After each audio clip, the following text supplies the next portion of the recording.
Desde su descubrimiento en 1911, a la fecha, la ciudadela inca siempre fue llamada como Machu Picchu, que significa montaña vieja, Machu, que significa anciano, y Picchu, que significa montaña. Sin embargo, recientes estudios señalan que este no sería el verdadero nombre con el que Machu Picchu fue conocido en tiempos del incanato.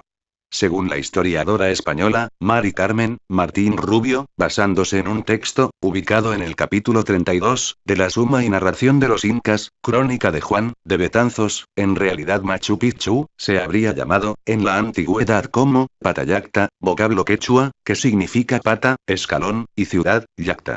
Es decir, la ciudad escalón, o ciudad, de la escalera. Calificación que va más acorde con la construcción de la ciudadela inca, debido a los grandes andenes. Es más, Martín Rubio señala que la palabra Machu Picchu, en realidad, no significaría montaña vieja, puesto que montaña en quechua se dice orco, y Picchu es un derivado de la palabra pico, en castellano. Martín Rubio basa su investigación en el hallazgo de 82 capítulos de la Suma y Narración de los Incas, escrita en 1551 por Juan de Betanzos, y que se encuentran en la Biblioteca Bartolomé March, de Palma de Mallorca. En estas crónicas se habla sobre la conquista española, vista desde el punto de vista de los incas. En este documento se dice que Pachacútec, constructor de Machu Picchu, habría pedido ser enterrado en sus casas de Patayacta, ubicado en la ceja de selva. Diversos historiadores han comenzado a respaldar esta hipótesis. La ciudadela inca, de Machu Picchu, no solo es reconocida por su belleza, sino también por los misterios y enigmas que ella encierra. Desde su descubrimiento para el mundo occidental en 1911, gracias a la labor del explorador estadounidense Hiram Bingham, hasta nuestros días, son más las preguntas que se formulan en torno a esta construcción que las certezas que se tienen sobre ella, cuestiones que van desde su propio descubrimiento, o su verdadero nombre, hasta su utilidad y cómo fue construida. Oficialmente, el descubridor de Machu Picchu, para el mundo occidental, fue el explorador estadounidense, Hiram Bingham, quien el 24 de julio de 1911, llegó a estas tierras, gracias a los comentarios que había escuchado en el Cusco, sobre una oculta ciudadela inca. Es decir, muchos pobladores del Cusco conocían de antemano esta ciudadela. Es más, se dice que cuando Bingham llegó a Machu Picchu, se encontró con dos familias que vivían allí, los Recharte y los Álvarez, quienes continuaban sembrando y cosechando los andenes incas. Es más, uno de los niños de la familia Recharte fue quien llevó a Bingham a la zona urbana de la ciudadela, que en ese entonces, como casi todo en Machu Picchu, se encontraba oculto en la maleza. Es así como luego de diversas excavaciones, y de quitar la maleza de la zona, Machu Picchu fue dada a conocer al mundo en 1913, en un artículo en la revista National Geographic, causando y despertando el interés no solo fuera del Perú, sino incluso dentro del propio país, cuyos pobladores, en su mayoría desconocían el importante hallazgo que se estaba develando en ese momento.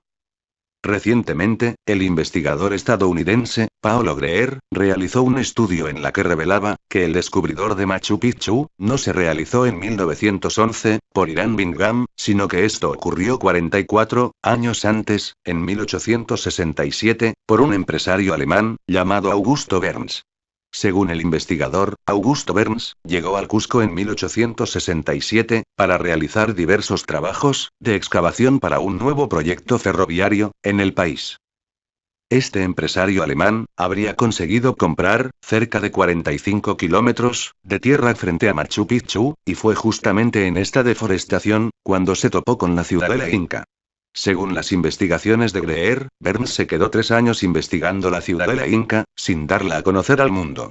Había encontrado, al parecer, su propio tesoro personal.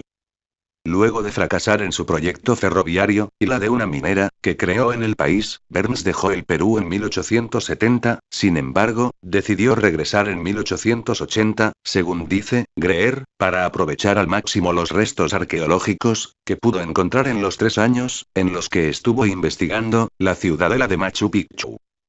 Lejos de todas las historias de aprovechamiento por el descubrimiento de Machu Picchu, y de los posteriores saqueos, ya sean por ambiciones científicas o financieras, que suscitó este hallazgo, vale destacar en este punto la figura de Agustín Lizárraga, agricultor cusqueño, de quien se dice fue el primer descubridor de esta ciudadela inca. Se dice que Lizárraga descubrió la ciudadela inca el 14 de julio de 1902, acompañado de los también cusqueño, S. Gavino Sánchez, Enrique Palma y Justo Ochoa. Es más, como prueba de ello, está la inscripción de sus nombres, y de la fecha del descubrimiento, en uno de los muros, del Templo de las Tres Ventanas, hecho que fue recogido por el propio Bingham, en una fotografía. Lizárraga no ocultó su hallazgo y siempre estuvo dispuesto a guiar a las personas que querían conocer esta ciudadela inca. Es más, se dice que fueron las historias del propio Lizárraga, por las que Hiram Bingham pudo llegar a Machu Picchu. Lizárraga murió ahogado en el río Vilcanota, en febrero de 1912, y sin las universidades, revistas o presidentes que los respaldaran, murió sin poder reclamar el descubrimiento de Machu Picchu como suyo.